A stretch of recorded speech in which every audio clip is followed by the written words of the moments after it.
Hello la famille, bonjour. J'espère que vous allez bien, vous avez bien dormi. Ce matin, hier avant d'aller au lit, j'ai lu quelque chose qui m'a tellement marqué, qui m'a tellement impressionné que vu le pacte d'entraide qu'on a signé sur la page NDI, le fait de nous entraider, je ne pouvais pas ne pas vous le partager afin que chacun y tire le maximum de bénéfices. La légende disait quoi? Elle disait qu'il fut un moment, un jeune homme s'installa dans une région d'une grande ville. Le jeune homme n'avait pas de moyens du tout. Il était fils de pauvre. Mais c'était un jeune homme fougueux, très courageux, qui était ambitieux, qui savait ce qu'il voulait. Et il avait une vocation qui était celle de planter des arbres. Il adorait ça. C'était son passe-temps préféré. Même quand il était tout petit, il faisait ça. Donc il est venu quelque part, il a vu un endroit qui semblait n'appartenir à personne. Donc du coup, il a commencé à vivre sa vocation, vu qu'il ne trouvait pas de travail. Il a commencé à aller chercher des arbres qui peuvent constituer une grande forêt, à planter chaque jour un arbre, chaque jour, chaque jour, chaque jour. Il vivait de ça à une époque où, voilà, les arbres n'avaient aucune importance. Ceci faisant, chemin faisant aussi, et puis les choses se sont avancées pendant des années, jusqu'à une période où le prix de l'arbre a explosé. Et il fallait s'adresser à ceux qui avaient des forêts.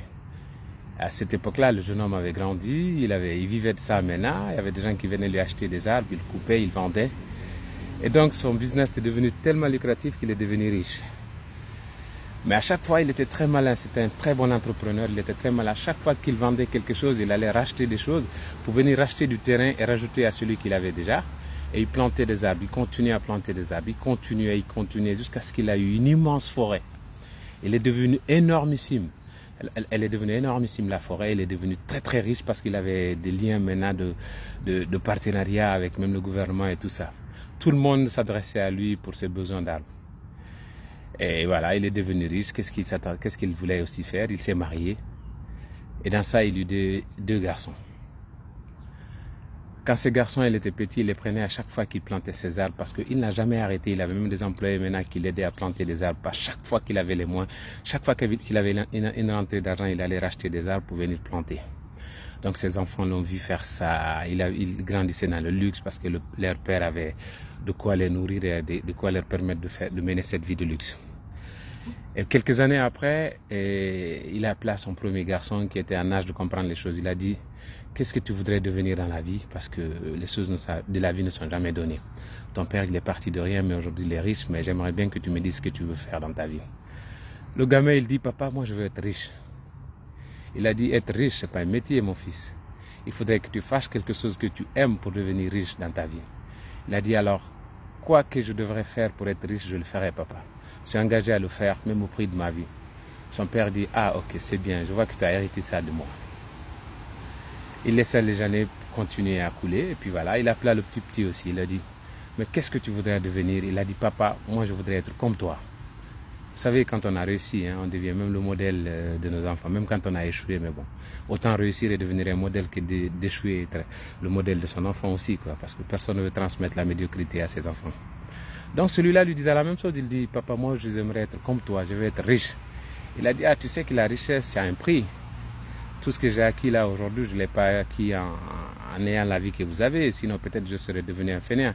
Il a dit: papa, je suis prêt à faire ce qu'il faut pour être comme toi et vivre comme ça et faire vivre mes enfants comme nous on a toujours vécu. Il a dit: ok, quand vous serez en âge de découvrir c'est quoi le secret de la richesse, je vous donnerai le secret. Et puis quelques années plus tard, son premier fils est devenu un homme adulte qui était maintenant en âge de s'attaquer à la vie, quoi. Il l'appela du haut de son immeuble qui surplombait l'immense forêt qu'il avait réussi. Devant, derrière, à gauche, à droite, partout où tu te retournais, il n'y avait que cette immensité de forêt. Tu ne voyais rien d'autre que ces arbres. Il a dit à son fils, il a dit: observe devant nous. Ils étaient là tranquillement dans une matinée, il observa, il dit: mais je ne vois que ta forêt, papa, notre forêt, notre réussite en fait. Il dit: ok, regarde à gauche, il dit la même chose, regarde à droite, il dit la même chose, regarde derrière, il dit la même chose. Il a dit: ça, c'est pas le fruit du hasard, c'est le fruit de mon travail, de la persévérance. Et tu te rappelles, on avait eu quelques années une discussion. quelques années auparavant, je t'avais dit que quand le moment sera venu, je te dirai où se trouve le secret de la richesse, parce que tu m'as dit que tu voudrais être riche comme toi. Il a dit oui papa, je suis prêt à le faire et je reste toujours derrière ce que je t'ai dit. Il a dit ok. Il a dit donc moi j'ai pris les devants, j'ai acheté tout ce qu'il faut pour toi, mais je voudrais juste te donner la clé du trésor, où se trouve le trésor. Tu as vu cette immense forêt, je ne sais même pas moi qui l'ai planté, c'est même pas où est caché le trésor de la richesse, mais sous un de ces arbres-là, il y a le trésor de la richesse. Tu devrais couper toute cette forêt et le dernier arbre que tu vas couper, même si c'est celui qui est devant notre maison ou celui qui est de l'autre extrémité de la forêt, vérifie sous les écorces de cet arbre, tu vas trouver le secret de la réussite. Et de la richesse plutôt. Richesse et réussite, c'est la même chose, quoi. Et il a regardé son père, il a dit, mais papa, t'es malade. Je pourrais jamais arriver à couper toute cette forêt. T'as vu comment elle est immense? Même en voiture, on n'arrive pas à en sortir, mais comment tu veux que je coupe ça tout seul? Il a dit, mais n'aie pas peur, c'est comme ça. C'est toi qui m'as dit que tu étais prêt à faire tout pour devenir riche et vivre comme moi. Il a dit, oui, mais papa, mais c'est pas comme ça. Il y a des gens qui peuvent couper ça. Tu peux appeler les autres, ils coupent et moi, je termine. Je coupe le dernier arbre et puis je prends le trésor. Il a dit, ok. Il a dit, en tout cas, moi, j'ai acheté tout ce qu'il faut, c'est dans la chambre là-bas. Et puis voilà, quand tu seras prêt, je t'ai acheté tout le matériel, tu descendras et tu couperas toute la forêt. Ça peut te prendre 1 an, ça peut te prendre 2 ans, ça peut te prendre 10 ans, ça peut te prendre 100 ans. Moi, je ne vais jamais te mettre la pression. Tu le fais à ton rythme, comme tu veux.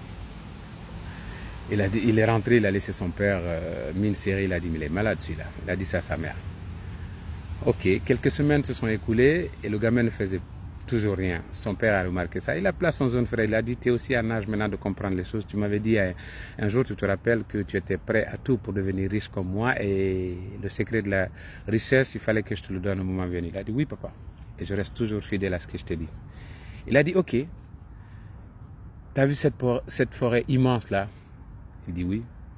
Il a dit, c'est notre fierté, c'est la source de notre richesse. Il a dit, ok, il a dit, le secret de la richesse se cache sous un de ces arbres-là. Mais si tu veux être riche comme moi, j'ai acheté tout le matériel pour toi. Il faudrait que tu prennes ce matériel-là, tu peux commencer quand tu veux. Tu coupes, chaque jour tu descends dans la forêt, tu coupes le nombre d'arbres que tu veux. Personne ne va te dire quoi que ce soit, c'est à moi. Et le dernier arbre qui va tomber de cette forêt, sous cet arbre-là se trouvera le secret de la réussite. Tu prendras ça, tu deviendras un homme riche comme moi. Le gamin, il était enthousiasmé, il a dit, papa, c'est vrai ça? Il a dit, c'est tellement facile. Tu m'as acheté de quoi couper tout ça? Il a dit, oui. Il a dit, bon, je commence maintenant. Il a dit, vas-y, doucement, tu peux le faire maintenant, tu peux le faire demain, tu peux le faire dans 10 ans, c'est quand tu veux. Il était motivé, le gamin, il a commencé tout de suite, il est parti prendre le matériel, il est descendu, il a commencé à battre des arbres. Bah, à force de bruit, son frère entend ça dans sa chambre, il sort par la fenêtre, il le regarde en train de couper les arbres, il dit à sa mère, il est malade, lui.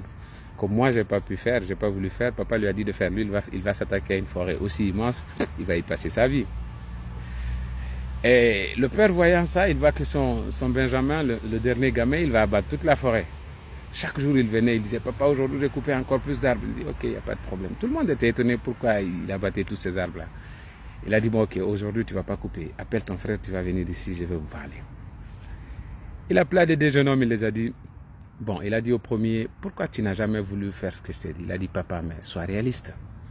La mission que tu m'as assignée, c'est une mission impossible. Je ne peux pas couper toute cette forêt. Je ne peux pas abattre toute cette forêt. Quelque chose que tu as battu avec des gens pendant des années. Il y a combien d'employés qui travaillent ici par jour, ils n'arrivent pas à couvrir la forêt. Et toi, tu veux que je m'attaque à ça seul? Non, je n'arrive pas. Il a dit, ok. Il a demandé au gamin le plus petit, il a dit, pourquoi tu es enthousiasmé à l'idée de couper ces arbres que je t'ai dit de couper? Il a dit, mais papa, tu ne m'as pas demandé grand chose, tu m'as dit de couper le nombre d'arbres que je voulais par jour. Il a dit, ok. Je ne sais pas si vous avez compris ce que je veux vous dire. Il a dit, le but, ce n'était pas d'abattre tous ces arbres-là. C'est juste voir que dans la vie, aucun objectif n'est assez grand.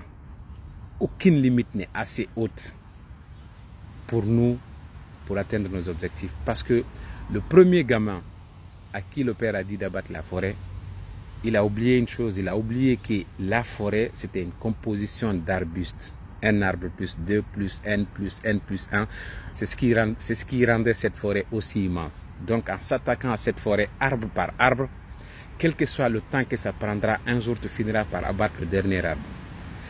Ça veut dire que, quelle que soit la grandeur de ton objectif, si tu arrives à le morceler et tu t'attaques à lui jour par jour, un pas après l'autre, un jour tu finiras par atteindre l'objectif final. Souvent, la grandeur de l'objectif final est effrayante face à chacun de nous. Quand tu dis, par exemple, tu dis à quelqu'un, j'ai envie de construire un immeuble comme ça ne se fait pas du jour au lendemain. On vient d'abord, on envoie des ingénieurs, on commence tout petit, et un jour, à force de refaire les mêmes choses au quotidien, tu vois l'immeuble qui est fini, qui est habité par des gens. Il a dit ça, l'erreur a été que tu as vu l'objectif final sans pour autant te dire que je dois le morceler pour pouvoir atteindre mon objectif final. Il a dit au gamin, toi, intelligent que tu es, tu n'as pas vu la forêt. Même si je t'ai parlé de forêt, tu n'as pas vu la forêt. Tu as vu le nombre d'arbres que tu pouvais abattre par jour. Et c'est ce nombre d'arbres-là qui constituait cette immense forêt. Il a dit, mais ce n'est pas de votre faute à deux. C'est comme ça aussi la vie. Souvent, c'est ceux qui nous assignent des missions. C'est eux qui nous font échouer avant même qu'on ne s'attaque à nos missions. Parce qu'ils nous montrent l'objectif final sans pour autant nous expliquer que cet objectif il peut être morcelé et on peut s'attaquer à cet objectif au quotidien petit à petit. Le plus long voyage commence par un premier pas. Les choses ne se font pas de tic au tac. Il faut un chemin à parcourir. C'est pourquoi on dit que la vie c'est un voyage.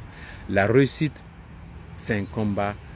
C'est un combat au quotidien. C'est pas aujourd'hui je vais faire ça et demain j'aboutis. Non, les réussites acquises facilement s'ébranlent aussi facilement. Donc quand on vous assigne, ou si vous-même vous assignez un objectif, mettez-le de côté. Même si vous ne faites pas de ça une priorité, à côté vous avez une priorité, mais attaquez-vous ne serait-ce que d'accorder à cet objectif-là, ne serait-ce que 15 minutes de votre quotidien. Et au final, je vous promets que vous allez arriver sans vous rendre compte. Les plus grandes choses s'ébranlent à coup de même de caresses au quotidien. C'est comme ça. Même un truc, hein. Regardez, même si tu prends cette corde de ma chemise là, tu essaies de la frotter quelque part. Chaque jour tu frottes juste une minute, tu laisses. Au bout d'une année, peut-être un jour ça va se couper parce que tu auras usé la résistance de la corde. C'est comme ça. Ne voyez pas la grandeur de l'objectif. Quelle que soit la grandeur, quel que soit l'objectif que vous fixez au quotidien, morcelez-le et attaquez-vous à cet objectif. Vous vous accordez ne serait-ce que 10 minutes à votre objectif de vie. Vous dites aujourd'hui, si je n'ai pas fait ça, je ne dois pas dormir. Donc les gars, n'ayons pas peur. Nos limites, c'est nous qui nous les fixons. Faisons comme ce père de famille. Attaquons-nous à nos vocations, attaquons-nous à nos convictions et fixons-nous des objectifs plus grands.